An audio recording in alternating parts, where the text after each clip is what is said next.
And what I'm really asking, again because of what is going on in the present, in this past year, where words seem to be a means of manipulating others rather than of ascertaining and expressing the truth, I'm not asking what's better or best. I'm asking you where you think we are going at a time when words are used not to reveal truths, but generally to hide them. Yes, I think that's exactly what's happening.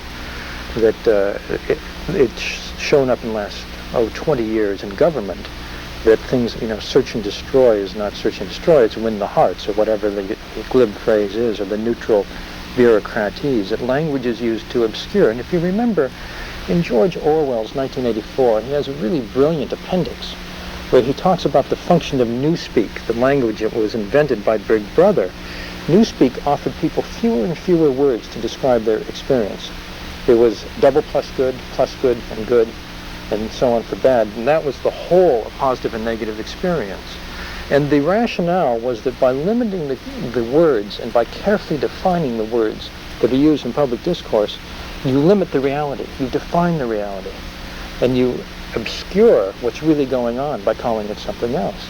And we're in real danger of that happening. Well, I've wondered whether digital talk doesn't really do that to us, that it is essentially obscurantist rather than anything else. I mean, the title of this program, The Open Mind, it seems to me we are working as a society more and more to close our minds and to leave, as you suggest, room for less and less. That's right, and I think it's very important that there be forums where people can really explore ideas in depth. One of the ways in which we're beginning to suffer newspeak is new think. Is people are thinking less and less deeply.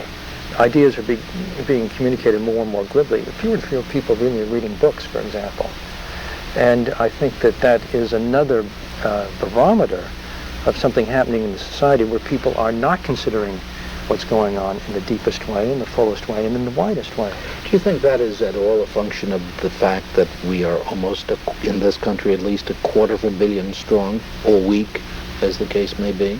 That sheer numbers make us use symbols, and the closer we come to using symbols instead of thought, the further away we are from the kind of thought that you're talking about. Yeah, I think that mass communication pushes towards symbols, and a symbol is a shorthand for an idea, and an idea is, if it were elaborated, is full of ramifications. A symbol is one simple idea. It's a headline. It's not an article. And I think that we are coming to think in those shorthands, and that the social discourse is being limited in the same way. I think the political discourse, by focusing more and more on the image of the candidate rather than the substance of the issue, is doing the same to our political life. Neil Postman did a book in which he begins with the biblical injunction against pictures and representations rather than the word, the experience itself. But that seems to be the direction in which we are going. That's right, exactly. So that I come back to the question, usually at this table, there sits across from me someone, not with an axe to grind ideologically, but someone who is very much involved in public life. You are, but as a journalist and as a scientist, what's the level of your optimism concerning this question of which direction we're going, or pessimism? Well, I'm these days I think I'm tending a little toward pessimism, and the reason is this.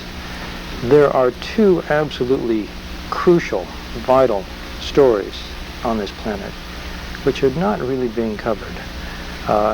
One is the closeness of nuclear war, that is, the trigger is already cocked, and the other is the slow death of the planet through ecological misuse of what's going on.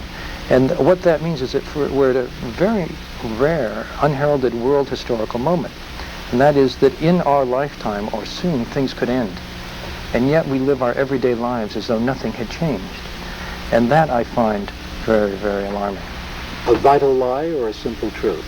Simple truth about a vital lie.